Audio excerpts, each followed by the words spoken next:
Hi everybody, this is Randy from Gluten Free Nation, and I'm going to show you how to make these awesome cookies today. They're gluten-free, they're delicious, they're called Mexican hot chocolate cookies.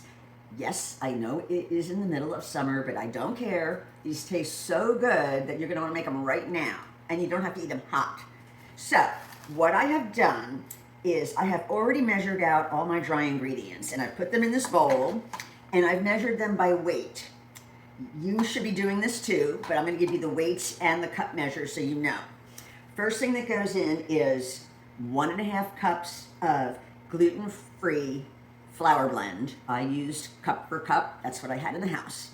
Also known as 192 grams.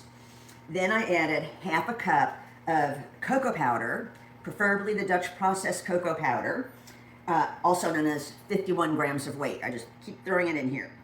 I added a teaspoon of baking soda, a teaspoon of kosher salt, 1/2 teaspoon of cayenne pepper. I know, that sounds crazy. I really just did a dash because, you know, it's a little much for some people. And then I added 2 teaspoons of ground cinnamon. So I've got all my dry ingredients in here, and what I'm going to do is now whisk it together so it's all blended. So go like that. Get it all nice and mixed. And all good. So, next step is we're going to move over to the mixer. Okay, so now I'm over here at my 35-year-old KitchenAid mixer. This is the mixer that started it all when I started learning how to bake gluten-free in the early 2000s. So I've got my brown sugar, my light brown sugar, 305 grams or 1.5 cups.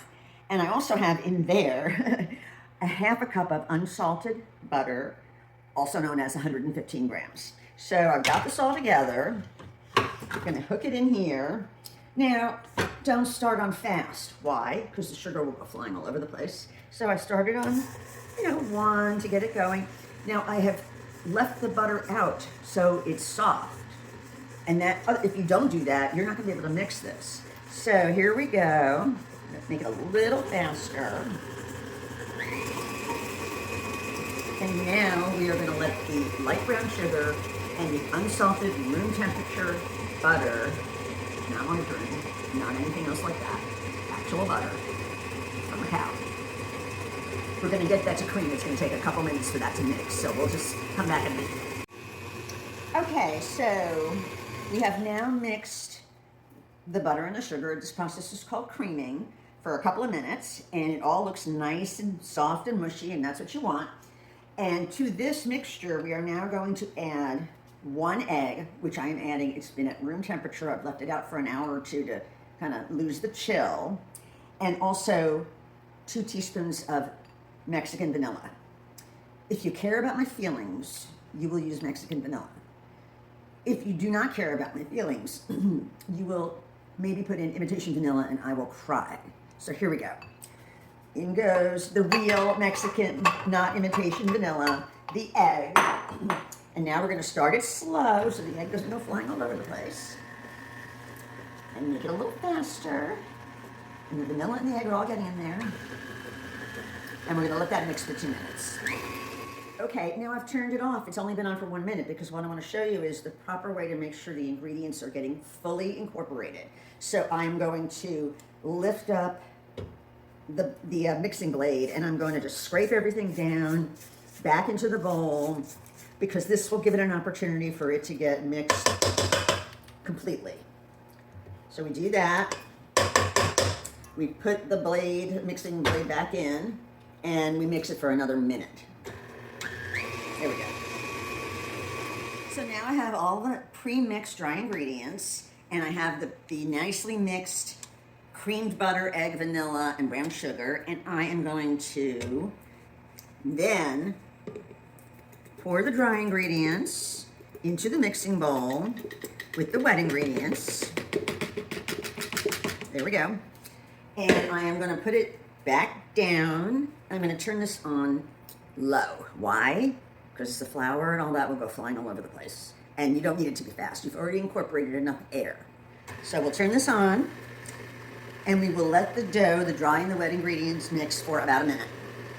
Okay, so I stopped the mixing, only at the halfway point, not at the minute mark, because I want to make sure the same thing I did before I'm doing again, and that is scraping down the ingredients. There we go. To enhance the mixing process. So I've got a little bit mixed more, and then I put it on and let it finish mixing.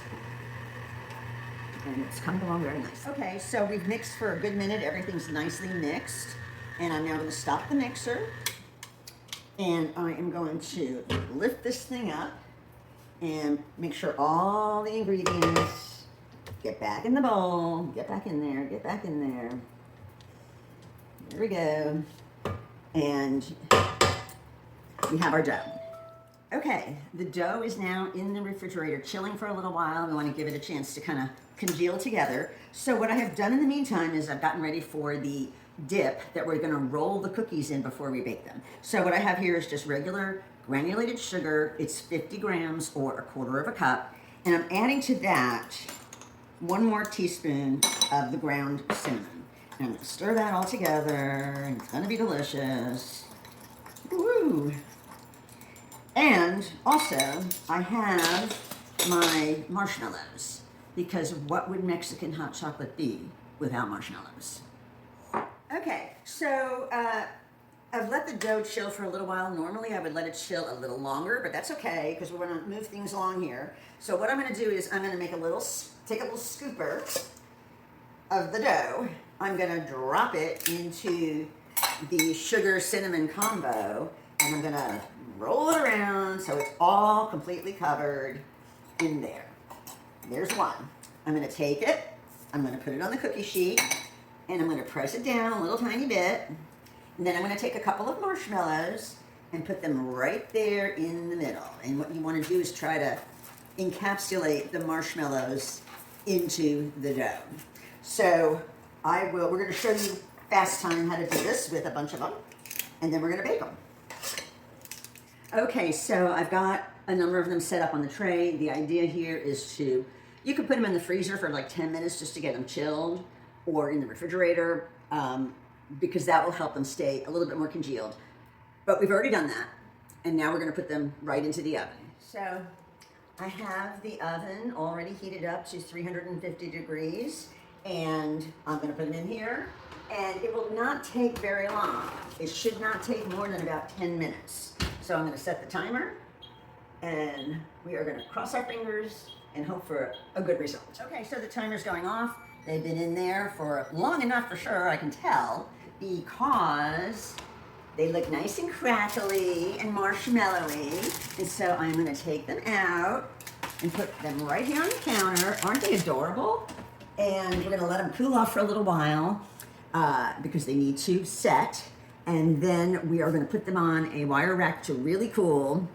And then I am going to make a cup of hot chocolate, put the cookie on top of it, and just eat the whole thing. Thank you.